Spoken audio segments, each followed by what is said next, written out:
বন্ধুরা, আসসালামু আলাইকুম। আজকে আমি আপনাদের মাঝে হাজির হলাম একটা খুব সুন্দর জায়গা ভ্রমণের অভিজ্ঞতা আপনাদের সাথে শেয়ার করার জন্য। কিছুদিন আগে আমি চেন্নাই যাই। চেন্নাইয়ের একটি খুব সুন্দর জায়গা পন্ডিচেরি, আবার কেউ বলে পুডুচেরি। পুডুচেরি খুবই সুন্দর একটি জায়গা। যারা ভ্রমণে ইচ্ছুক তারা অবশ্যই যেতে পারেন। আমরা চেন্নাই শহরে চুলাইমেরু নামক জায়গায় ছিলাম। ওখান থেকে পুডুচেরি যাওয়ার জন্য যে বাস টার্মিনাল, কোয়াম্বেডু বাস টার্মিনাল, ওখান থেকে মোটামুটি কাছেই ছিল। আমরা এই যে কোয়াম্বেডু বাস স্টেশন, আমরা বাসা থেকে সিএনজি নিয়ে বাস স্টপেজে পৌঁছাই সকাল 9:30টার পরে। আমাদের বাস ছাড়ে 10টার দিকে। আমাদের কোয়াম্বেডু বাস স্টেশন থেকে পন্ডিচেরি পৌঁছতে প্রায় 3.5 ঘন্টার মতো সময় লেগেছিল। যাওয়ার পথে রাস্তাটাও অনেক সুন্দর। কিছু কিছু জায়গায় আমাদের গাড়ি একটু ধীর গতিতে চালাচ্ছিল, কারণ ওই জায়গাগুলোতে রাস্তার প্রশস্তকরণের কাজ চলতেছিল। পুডুচেরি পৌঁছতে পৌঁছতে আমাদের প্রায় দুপুর 1:30 বাজে। আমরা পুডুচেরি বাস টার্মিনালের একটু আগে একটা মোড় আছে, ওই জায়গায় আমরা নামি। আমরা আগে থেকে হোটেল চয়েস করে রেখেছিলাম। ওই মোড়টা থেকে আমাদের হোটেলটা খুবই কাছে ছিল, মাত্র 2 মিনিটের দূরত্ব মোড়টা থেকে। হোটেলে পৌঁছে আমরা ফ্রেশ হয়ে কিছুক্ষণ রেস্ট নিই, তারপর আবার রেডি হয়ে বের হয়ে যাই। আমাদের হোটেলের নিচে একটা রেস্টুরেন্ট ছিল। রেস্টুরেন্টে পৌঁছে দেখি ওদের লাঞ্চের আবার শেষ হয়ে গিয়েছে, কোনো কিছুই অবশিষ্ট ছিল না। এরপর আমরা ওখান থেকে বের হয়ে একটা সিএনজি নিয়ে বিচের কাছাকাছি চলে যাই। ওখানে একটা রেস্টুরেন্টে আমরা খাওয়া দাওয়া করি। খাওয়া দাওয়া করার পর ওখান থেকে বের হয়ে আমরা বিচের দিকে রওনা হই।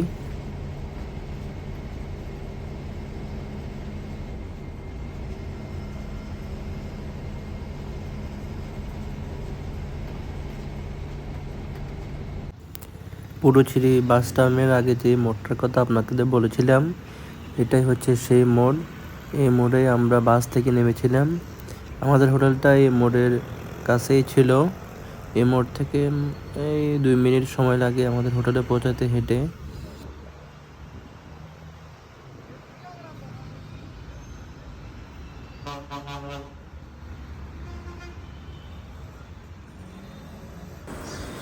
রেস্টুরেন্টে খাওয়া দাওয়া শেষ করে যখন আমরা বিচের দিকে যাচ্ছিলাম, একটু পরে একটা চায়ের দোকান দেখি। সবাই ওখানে দাঁড়িয়ে দাঁড়িয়ে চা খাচ্ছিল। আমরাও 2টা চায়ের অর্ডার করি। চাটা খেয়ে একটু চাঙ্গা হয়ে নিলাম। চাটা বেশ মজার ছিল। চাটা শেষ করে আমরা একটু সামনে এগোতে একটা কলোনি দেখতে পাই। এটা হচ্ছে ফ্রেঞ্চ কলোনি, আবার কেউ বলে হোয়াইট টাউন। কলোনিটা খুবই সুন্দর, বাড়িগুলোও দেখতেও খুব সুন্দর ছিল, এবং কলোনির ভিতরে কিছু গাছ ছিল খুবই সুন্দর, গাছের মধ্যে ফুল ফুটেছিল। আমরা কলোনিতে কিছুক্ষণ ঘোরাঘুরি করি।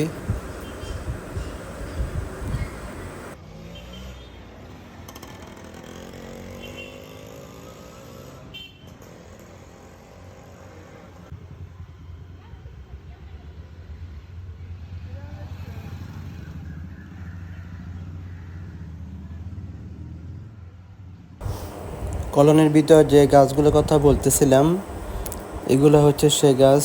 গাছগুলোতে অনেক সুন্দর ফুল ধরেছে, হলুদ ফুল, দেখতে খুব সুন্দর লাগতেছিল। কিছু লাল ফুলও আছে। এই যে দেখুন, অসাধারণ দৃশ্য। এবারের ইন্ডিয়া সফরে আমরা ইন্ডিয়ার অনেকগুলো জায়গা ঘোরার অভিজ্ঞতা আমাদের হয়েছে। চেন্নাইয়ের পন্ডিচেরি তার মধ্যে একটি। খুবই সুন্দর জায়গা। আপনারা যারা ঘুরতে ভালোবাসেন, বিভিন্ন জায়গায় ট্রাভেল করতে ভালোবাসেন, যারা চেন্নাইতে যান, বিশেষ করে চেন্নাই থেকে পন্ডিচেরি দূরত্ব তো বেশি না, তাদের জন্য খুবই সহজ হবে পন্ডিচেরিতে যাওয়া। চেন্নাইতে গেলে অবশ্যই পন্ডিচেরি ঘোরার চেষ্টা করবেন, আশা করি ভালো লাগবে। চেন্নাইয়ের মানুষের মোটামুটি 50%-এর বেশি মনে হয় আমার কাছে চলাচলের বাহন হচ্ছে মোটরসাইকেল। চেন্নাইতে এত মোটরসাইকেল দেখেছি, মানুষ পুরুষ মহিলা সবাই মোটরসাইকেল ইউজ করে। ওদের চালানোর ধরন অভিজ্ঞতাও অনেক ভালো, খুবই ধীর গতিতে ওরা মোটরসাইকেল চালায়, নিয়ম শৃঙ্খলা মেনে চলে ওরা। এই যে আমরা এখন চলে আসলাম পন্ডিচেরি বিচ, রক বিচ, সামনে বিশাল সমুদ্র এবং সমুদ্রের পাশেই অসম্ভব সুন্দর একটি হাঁটার জায়গা। আমরা সমুদ্রে কাছে নেমে কিছুক্ষণ ছবি তুলি, তারপর একটু দূরে গিয়ে হাঁটার জায়গা দিয়ে আমরা অনেকটুকু পথ হেঁটে অতিক্রম করি। ভালোই লাগতেছিল এবং সমুদ্রের ঢেউ আওয়াজ সাথে বাতাস, অসাধারণ এক পরিবেশ, চমৎকার একটা পরিবেশ ছিল। এই যে দেখুন সামনে বিশাল সমুদ্র। আমাদের কক্সবাজারে দেখা যায় সূর্যাস্ত, আর এই চেন্নাইয়ের পন্ডিচেরি বিচে দেখা যায় সূর্যোদয়।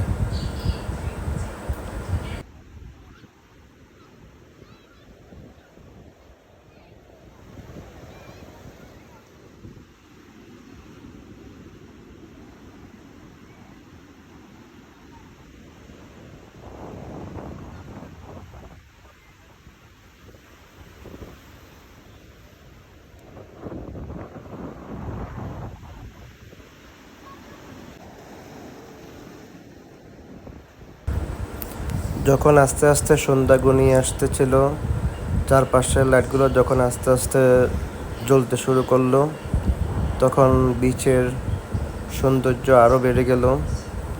রাতে এই বিচের সৌন্দর্য আরও বেড়ে যায় এবং রাতের আলোতে এই বিচের যে হাঁটার জায়গা আছে, ওটা দিয়ে হাঁটতে অসম্ভব ভালো লাগবে।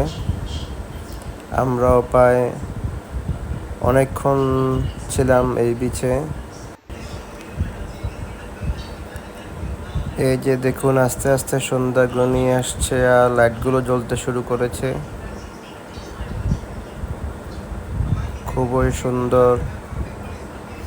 দূরের আকাশে অনেক মেঘ দেখতেছেন এবং দূরে কোথাও বৃষ্টি হতেছিল। এই যে বিদ্যুৎ চমকানো দেখা যাচ্ছে। এই যে মানুষ এই সুন্দর হাঁটার জায়গায় হাঁটতেছে, বাতাস, সমুদ্রের আওয়াজ, সাথে দূরে বিদ্যুৎ চমকানো মেঘ, অসাধারণ এক পরিবেশ।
আর্টিফিশিয়াল না, এটা কেন বলবো?